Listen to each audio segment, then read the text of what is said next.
할렐루야. 우리 손들 가면합시다. 할렐루야. 오늘도 예배 참석하신 여러분 모두에게 하나님의 큰 사랑과 은혜가 있기를 바랍니다. 지금은 은혜 받아야 살 때입니다. 꼭 잊지 마시고 은혜 받는데 노력하시고 또 은혜를 사모하는 여러분이 되기를 바랍니다. 잠깐 기도하겠습니다. 하나님 아버지 감사합니다. 오늘도 저희들이 마음을 열고 하나님의 말씀을 사모하고 듣습니다. 주께서 보실 때에 신실한 성도들, 주님이 칭찬하고 인정한 성도들이 되게 해 주옵소서.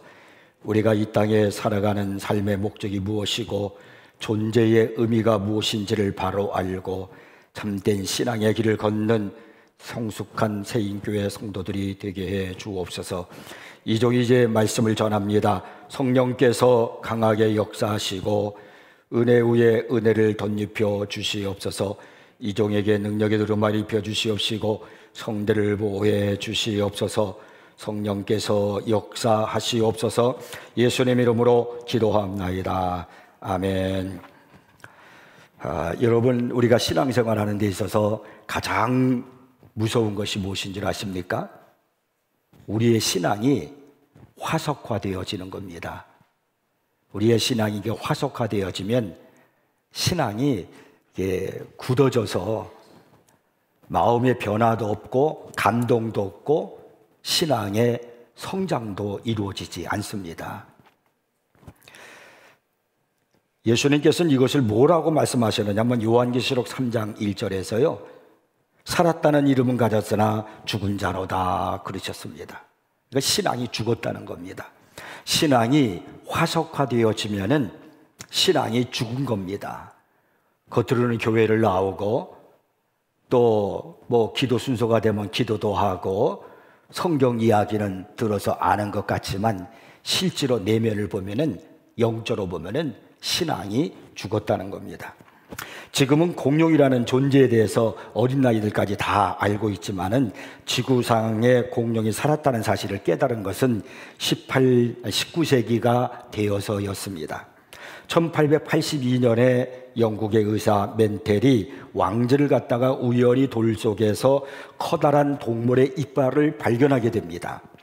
이것이 바로 공룡 이빨의 화석이었습니다. 사람들이 이때로부터 이 엄청나게 큰 동물에 관심을 가지고 이제 화석을 수집을 하면서 비로소 세상에 공룡의 그 존재가 있음을 알려지게 되었습니다. 뭐 지금 박물관에 가보면은 거의 온전히 복원된 이 공룡 뼈도 볼 수가 있습니다. 오늘날 공룡이 2억 1천만 년 전부터 지구상에 분명히 있었다는 사실을 많은 사람들이 인지하고 있습니다. 하지만 지금 남아있는 것은 화석일 뿐 공룡이라고 하는 거대한 그 동물은 더 이상 이 지구상에 존재하지 않습니다. 약 6,500만 년 전에 알 수 없는 이유로 이 공룡은 지구에서 완전히 멸종되어서 지금은 화석만 남아 있습니다. 어떤 분이 수년 전에 이런 글을 썼습니다. 지금 한국교회가 엄청난 크기와 교세를 자랑하지만 이대로 가면 수십 수백 년 후면 공룡처럼 지구상에서 완전히 자취를 감출지도 모른다. 거대한 교회의 건물을 짓고 1,000만 명이 넘는 그런 성도의 수를 자랑하지만 지금처럼 형식적이고 인본주의적인 신앙생활을 하게 되면 그래서 교회의 큰 건물의 모습을 자랑하고 교세만 의지하게 되면 공룡처럼 덩치는 클지 모르지만은 세상에 아무 영향력도 끼치지 못하고 사람들로부터 점점 외면당하면서 교회가 화석화되어져 간다는 겁니다. 죽어간다는 겁니다. 그래서 결국은 이 교회는 이 땅에서 사라지게 되어지고 그 큰 교회당은 박물관으로 변하게 되어지고 그리고 성경은 그 박물관에나 전시가 되어질지도 모릅니다. 그래서 교회에 화석화되어지는 것을 경계해야 된다 이렇게 말합니다. 우리는 여러분 우리의 신앙이 화석화되어지지 않도록 늘 깨어 있어야 됩니다. 생명이 살아있는 그런 신앙생활을 해야 되는 것입니다. 지금은 내가 교회를 나가고 신앙생활을 하고 있는 것 같지만 내 자녀 때에, 여러분의 자녀를 보십시오. 신앙생활하는 모습을요. 그리고 그 자녀의 또 자녀 때에 과연 신앙의 맥이 계속해서 아름답게 생명력 있게 이어질 수 있을까요? 그래서 우리의 후손이 볼 때에 우리의 부모님들이 마치 박물관에 전시된 화석과 같은 존재가 되어져 버리는 거예요. 그래서 그들은 말합니다. 우리의 부모는 옛날에 예수 잘 믿었다는데, 우리 할아버지 장로였다고 하는데, 이것이 여러분 화석하여 습관하여 형식화되어지는 겁니다. 이건 아주 무서운 겁니다. 어떻게 할 때 우리가 이런 무서움 속에서 벗어날 수 있겠습니까? 진정으로 하나님이 요구하시는 것은 살아있는 참 신앙을 갖고 이 땅을 살아가는 성도들의 모습입니다. 오늘 본문을 보면은요, 요바에서 베드로가 기도를 하려고 지붕에 올라갔는데 이상한 환상을 보게 됩니다. 성경에서 부정하게 취급되는 짐승들이 이제 그 베드로가 보니까 보자기 안에 담겨져서 그것이 내려오는 그런 환상을 이 베드로가 보게 됩니다. 이 사도행전 10장에는 어떤 짐승들이었는지에 대해서 기록되어 있지 않기 때문에 우리가 알 수는 없지만은 레위기서를 보면은 그 11장에 부정한 짐승들이 어떤 것인가 하는 것에 대해서 기록이 되어 있습니다. 가령 예를 든다면 낙타, 사반, 토끼, 돼지, 독수리, 솔개, 물수리, 까마귀, 타조, 올빼미, 부엉이, 황새, 백로, 박쥐, 도마뱀, 뱀, 이런 것들이에요. 성경은 이런 짐승들은 부정한 것이기 때문에 먹어서도 안 되고 그리고 만지지도 말라, 이렇게 말씀하셨습니다. 그런데 베드로가 기도하는 가운데 이런 금지된 짐승들이 그 보자기에 쌓여서 그리고 내려오는 겁니다. 그러면서 마침 하늘에서 음성이 들립니다. 베드로야, 일어나 잡아먹어라. 그러자 베드로가 내뜻 말합니다. 주여, 그럴 수 없나이다. 속되고 깨끗하지 아니한 것을 내가 결코 먹지 아니하였나이다 하면서 하나님 앞에 항변하는 거예요. 그는 유대인으로서 지금까지 율법을 지키면서 살아왔단 말이에요. 그래서 레위기서 11장에 기록된 대로 이런 것은 먹지도 말고 만지지도 말라, 부정한 것이다 했기 때문에 내가 지금까지 먹지도 아니하고 그 만지지도 아닌데 그 부정한 것을 저보고 먹으라고 하니요, 난 지금까지 그렇게 한 적이 없습니다, 이렇게 대답을 했어요. 그러자 다시 하늘에서 음성이 들립니다. 그게 바로 오늘 본문 15절이에요. 하나님께서 깨끗하게 하신 것을 내가 속되다 하지 말라. 하나님께서 깨끗하게 하신 것을 내가 속되다 하지 말라, 이런 음성이 들려요. 이렇게 이런 음성이 2번 있은 후에 그 그릇이 곧 하늘로 올려져 갔습니다. 베드로가 이 환상이 무슨 뜻인가 의아해하고 있을 때에 마침 고넬료가 보낸 사람들이 베드로를 찾아온 것입니다. 부정한 이방인 일행들이 예수님의 제자가 되고자 찾아온 것입니다. 그때 비로소 베드로는 자기가 기도할 때 보여준 환상이 무슨 뜻이었는가를 알게 되었습니다. 율법에 보면은 부정한 동물들을 먹을 수 없듯이 예배 때 사용되었던 동물에도 부정한 것은 드릴 수 없다라고 말씀하고 있습니다. 누구도 성전에 들어가서 하나님 앞에 제물을 드릴 때 가령 예를 들어서 양을 드리잖아요. 근데 그 양이 다리를 절거나 흠이 있으면 하나님 앞에 그 제물을 드릴 수가 없어요. 우리 하나님은 흠이 없는 것을 원하시기 때문에 그렇습니다. 가인으로부터 시작해서 사람들은 하나님의 명령을 정확히 따라야 했습니다. 그렇지 않으면 예물을 아무리 많이 드려도 그 예물은 하나님이 받으시지 않습니다. 하나님은 완전한 것을 요구하셨습니다. 그분은 최고를 받으시기에 마땅하신 분이기 때문입니다. 그런데 구약 성경을 보면은 동물만이 아니라 사람에게도 등급을 이렇게 정해놨어요.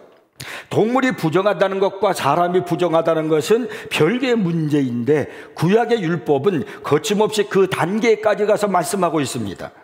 레위기서 21장 17절부터 20절에 보면은 이런 말씀이 기록되어 있어요. 누구든지 너의 자손 중 대대로 육체에 흠이 있는 자는 그 하나님의 음식을 드리려고 가까이 오지 못할 것이니라. 육체에 흠이 있는 자는 하나님께 가까이 오지 말라는 거예요. 누구든지 흠이 있는 자는 가까이 하지 못할지니 곧 맹인이나 다리 저는 자나 코가 불완전한 자나 지체가 더한 자나 발 부러진 자나 손 부러진 자나 등 굽은 자나 키 못 자란 자나 눈에 백막이 있는 자나 습진이나 버짐이 있는 자나 고안 상한 자나. 한마디로 몸에 흠이 있거나 가게에 흠이 있는 자는 자격 미달이라는 겁니다. 또 생리 중인 자나, 그리고 아이를 낳은 자나, 피부병이 있는 자나, 고름 흘리는 자나, 어떤 죽은 시체를 만진 사람들, 다 이런 사람들은 의식상 부정한 자로 여겨졌습니다. 요즘처럼 정치적으로 민감한 시대에 성별, 인종, 건강상의 이유로 사람을 이렇게 대놓고 등급을 매긴다라고 하면은 생각할 수도 없는 일이었지만은 그것이 바로 유대계 특유의 환경이었습니다. 그래서 유대인 남자들은 아침에 일어나서 하나님 앞에 3가지를 감사드렸다고 그러잖아요. 하나님, 나로 하여금 이방인 되지 않게 하심을 감사합니다. 나로 하여금 여자로 태어나지 않게 하심을 감사합니다. 나로 하여금 노예가 되지 않게 하심을 감사합니다. 오늘 보면 28절을 보면요, 고넬료의 집에 들어온 베드로가 자기를 소개하는데 이렇게 이제 소개를 합니다. 유대인으로서 이방인과 교제하며 가까이 하는 것이 위법인 줄은 너희도 알거니와. 율법의 유대인이 저 부정하다고 여겨지는 이방인과 가까이 하는 것은 정하고 있기 때문에 내가 하는 것은 위법임에도 불구하고 베드로인 내가 너희에게, 유대인 내가 너희에게 왔다라고 하는 거, 이방인인 너희에게 왔다라고 하는 겁니다. 지붕에서 기도하며 하나님께 굴복하고 난 이후에 한 말이에요. 계속해서 베드로가 이렇게 말을 있습니다. 28절에 보니까요, 하나님께서 내게 지시하사 아무도 속되다 하거나 깨끗하지 않다 하지 말라 하시기로. 이 베드로로서는요, 좀처럼 이해할 수 없는 은혜의 혁명이 진행되고 있었던 겁니다. 신앙의 화석화에서 진정한 은혜의 사람으로 나아가고 있는 겁니다. 예수님이 이 땅에 오실 때에는요, 그 시기에는 이 팔레스타인에 종교 부흥이 일어나고 있었습니다. 신앙 부흥이 아닙니다. 종교 부흥이 일어나고 있었습니다. 예컨대 바리새인들이요, 정결을 지키는 규율을 정확히 조목조목 정했습니다. 성경에 이렇게 율법에 정해놓은 것들을 가지고 더 정확히 하기 위해서 어떻게 할 것인가, 그것을 세분화해가지고 조목조목 정해놓았어요. 예를 들어서 이방인의 집에 들어가지 말라, 죄인들과 함께 먹지 말라, 안식일에 일하지 말라, 식사 전에 정결 예식으로 7번 손을 씻으라, 이런 것들이에요. 그러던 차에 예수님이 그토록 기다려오시던 메시아라고 하는 그런 소문이 들리면서 메시아의 예수님에 대해서 관심을 갖게 되는데, 유대인들은 충격을 받게 됐습니다. 그들 생각에는 그 예수라는 저 사람이 괘씸한 행동을 하고 다니는 겁니다. 아니, 예수라는 이 사람은 나병 환자 같은 부정한 자들에게 손을 대지 않는가, 또 창녀가 머리털로 자기 발을 씻었는데도 그냥 내버려 두질 않는가, 세리들과 같이 밥을 먹는가, 먹질 않는가, 그 중에서 세리 중에 한 사람은 예수님의 12제자 중에 한 명이 되질 않는가, 정결하게 하는 의식이나 안식일 규례 따위에 대해서 전혀 신경을 쓰지 않는 그런 사람이었습니다. 그뿐만이 아니라요, 예수님은 일부러 이방인 지역에 들어가서 이방인들과 어울렸습니다. 한 번은요, 이방인의 백부장인 한 사람이 예수님께 와서 자기 하인을 중풍병에 걸렸는데 고쳐달라고 하니까 이 로마 백부장을 칭찬하시면서, 내가 이스라엘 중에 이만한 믿음을 만나본 사람이 없다고, 오히려 이방인 사람을 칭찬하시면서 내가 내 집에 가겠다고 그렇게까지 주님이 자원하셨습니다. 부정한 사람들에 대한 예수님의 접근은 동족들을 당황하게 만들었고요, 바리새인들을 화를 나게 만들었고, 그리고 제사장들에게 마음속에 예수를 향한 그 미움을 사게 만들었어요. 그래서 결국은 예수님을 십자가에 달리게 하는 그런 길로 몰고 가게 한 겁니다. 본질상 예수님은 애지중지 지켜온 구약의 불량품 사절 원리를요 무효하는 대시에 뭐라고 그러냐면 우리는 다 불량품 상품이다, 불량품이다. 그러나 하나님은 우리를 사랑하신다 라고 하는 그런 말로 은혜의 새로운 규정을 그들에게 제시하신 것입니다. 우리가 레위기를 보면은요, 그 율법에는요 전염을 시키는 것이 있다고 하면서 경계했습니다.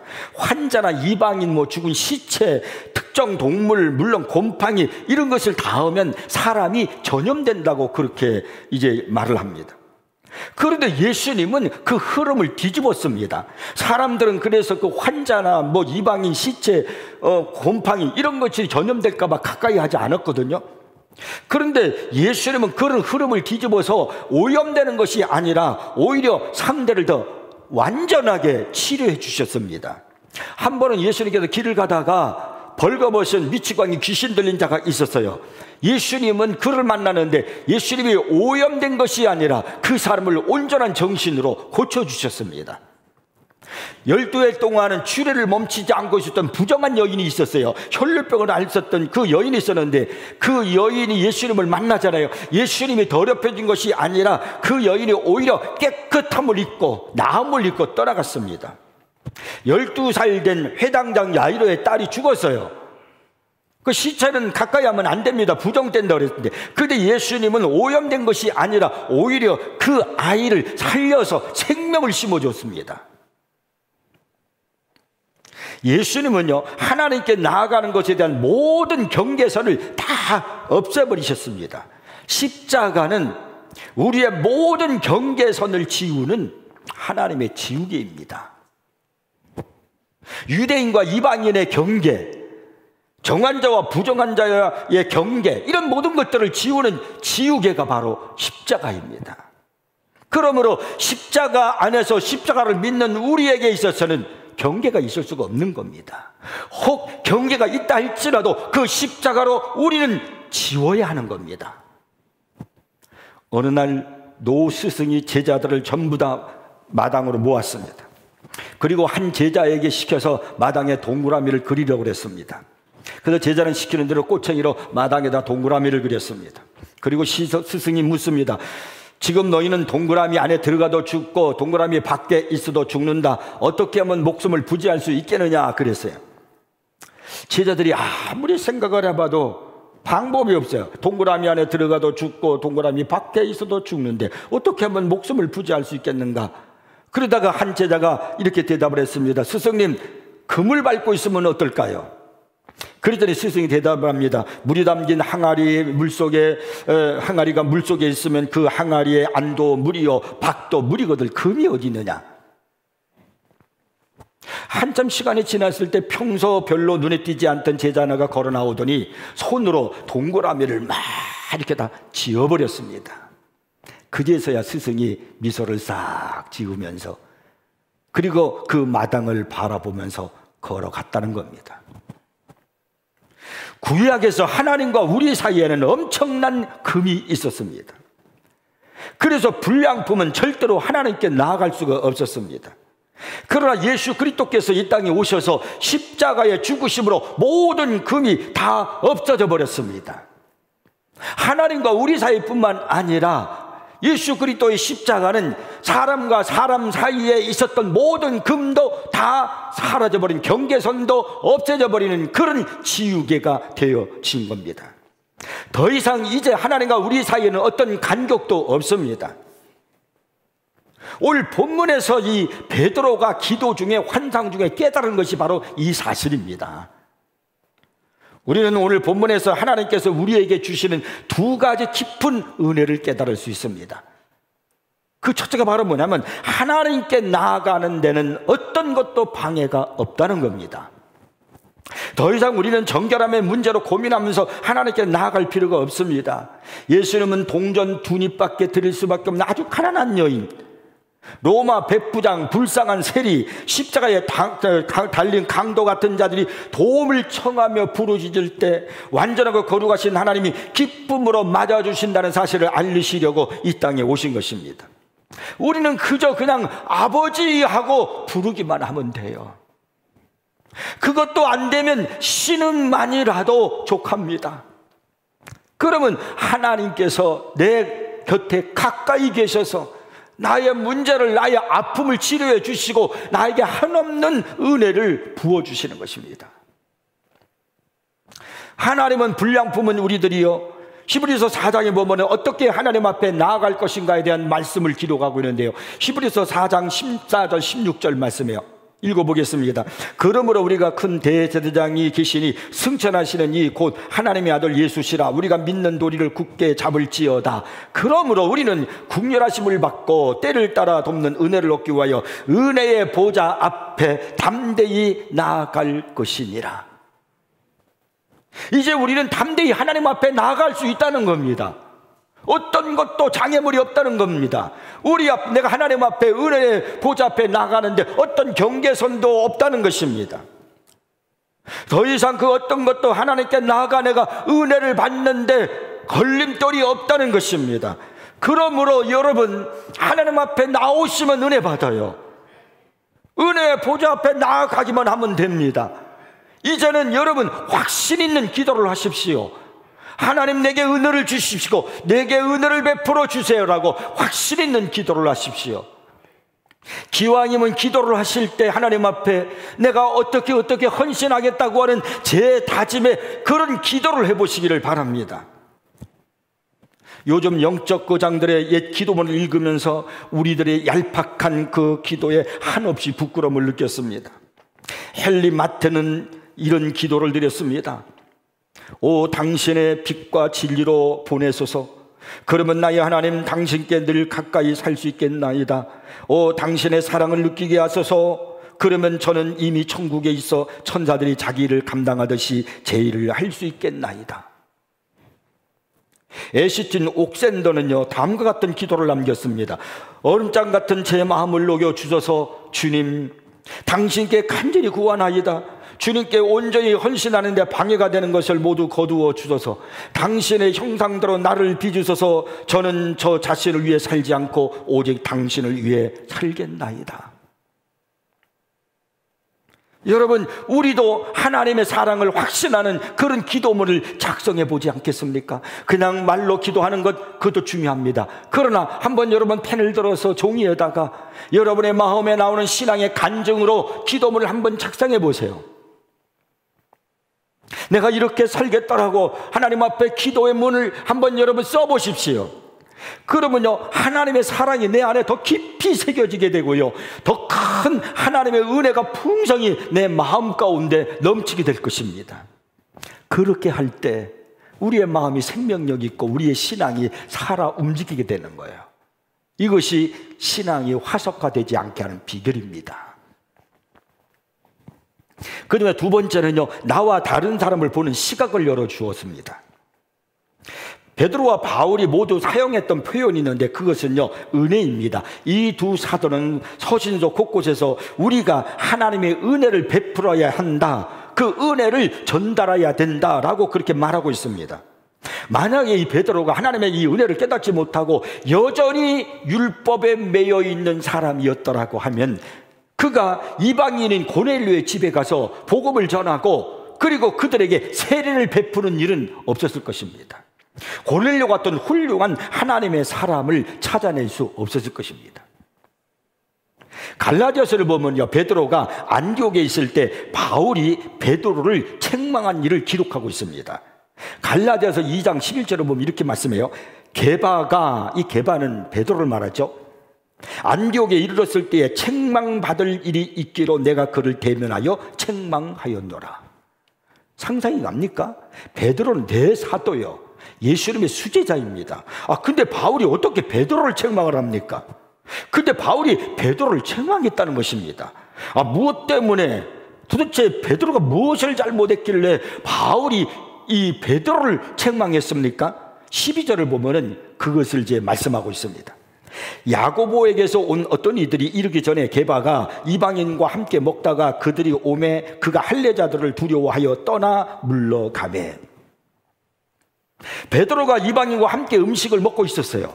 그런데 그때 할례를 받은 이 유대인들이 들어오는 겁니다. 그 모습을 베드로가 보고 저들로부터 어떻게 할례받지 않은 이방인들과 부정한 이방인들과 유대인 당신이 함께하고 식사를 할 수 있겠느냐, 라는 그런 비난의 소리를 들을 것이 두려워가지고요, 그 자리에 슬그머니 빠져서 도망가 버리고 말았습니다. 이 사실을 바울이 지금 베드로에게 책망을 했다라고 그렇게 말하는 겁니다. 그러니까 베드로는 신앙의 선을 긋고 있었어요. 아닌 것 같지만 자기의 마음속에는 이미 긋고 있었어요. 그러나 본문에서 베드로는요, 그 선을 완전히 지워버렸음을 알 수 있습니다. 예수님께서 십자가에서 지어놓으신 선을 다시 긋지 마십시오.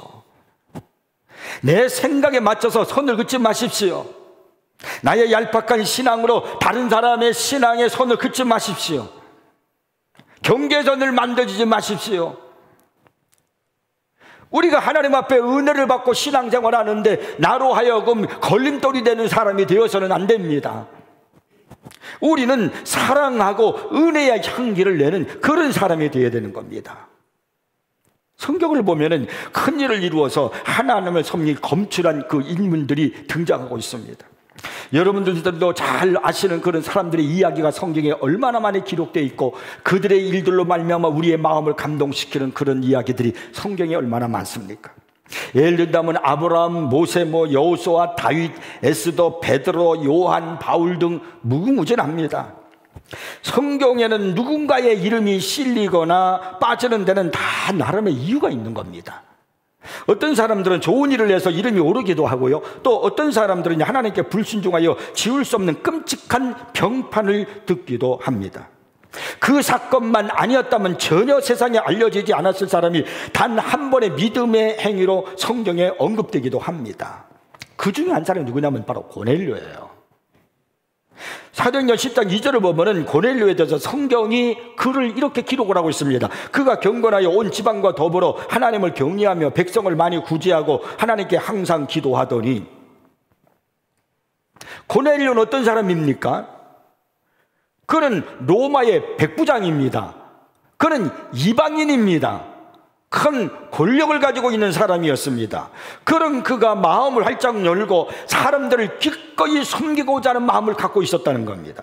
이것은 무엇을 말하는 거냐면 고넬료의 마음에는 사람들을 향한 선이 없었다는 거예요. 경계선이 없었다는 것을 보여주는 겁니다.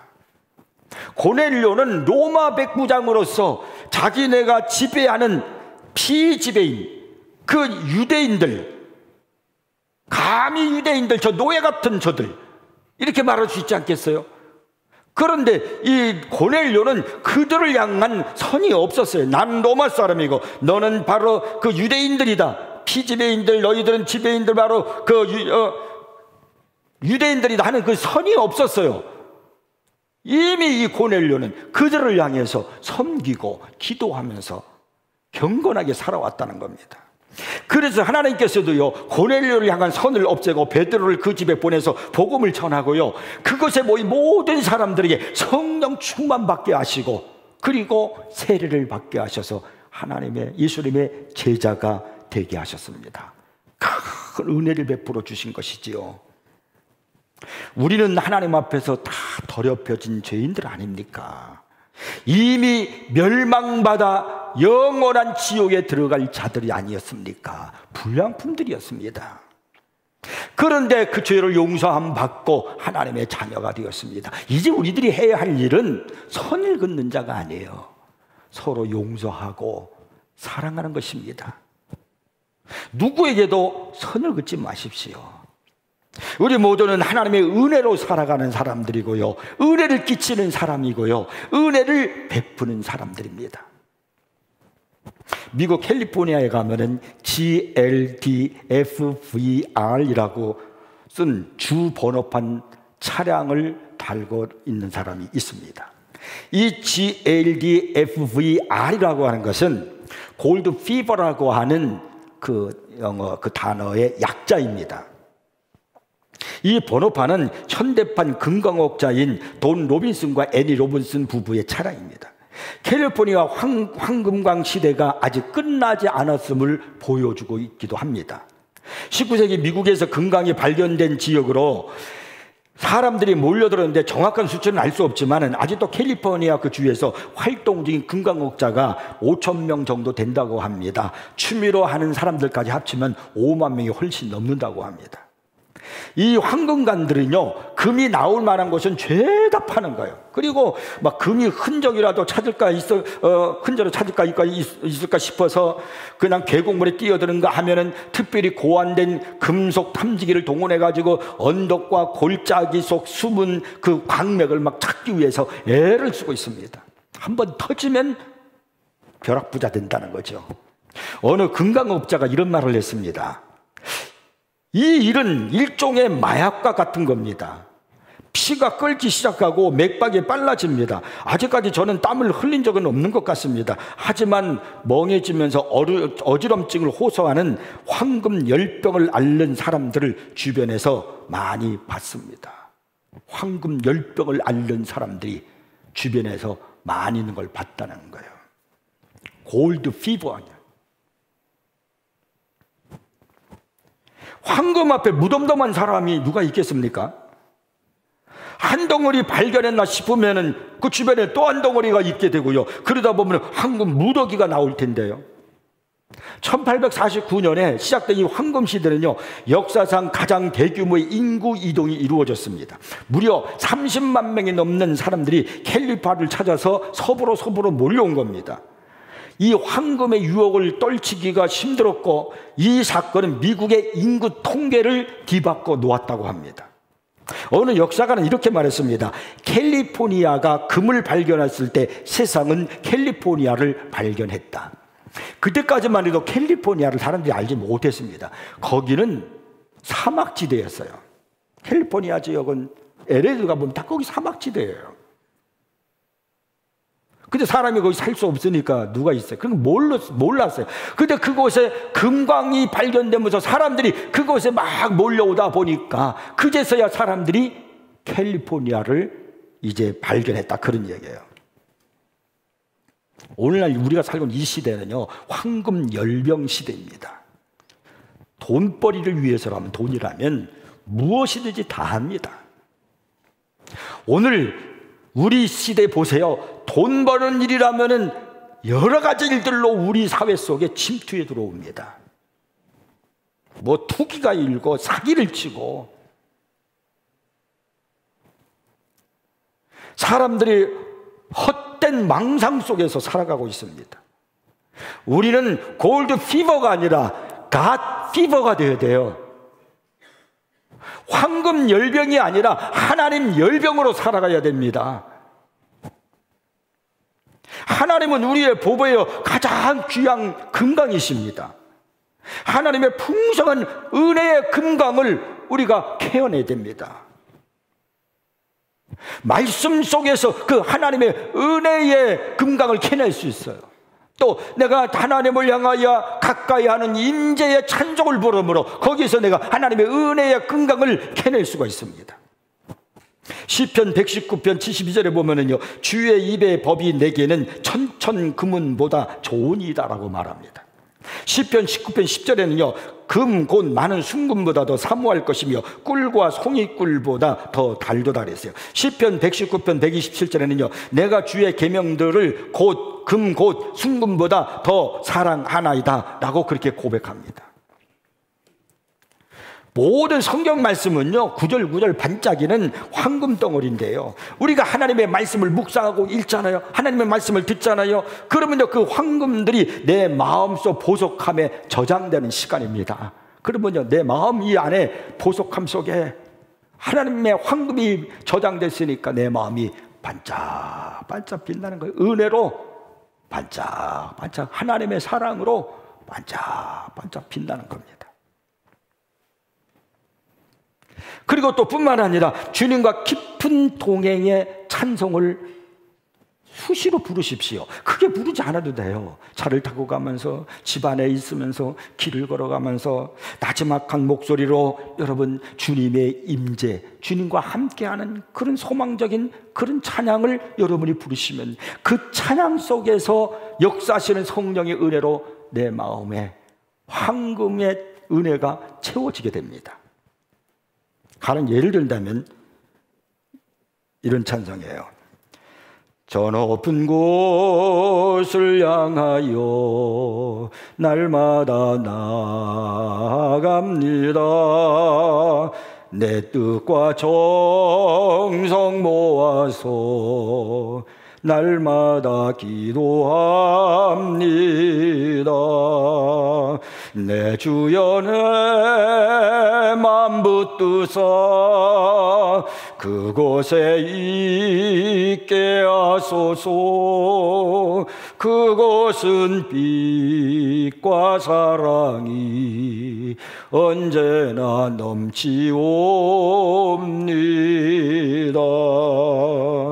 괴로움과 죄가 있는 곳 나 비록 여기 살아도 빛나고 높은 저곳을 날마다 바라봅니다. 내 주여 내 맘 붙드사 그곳에 있게 하소서. 그곳은 빛과 사랑이 언제나 넘치옵니다.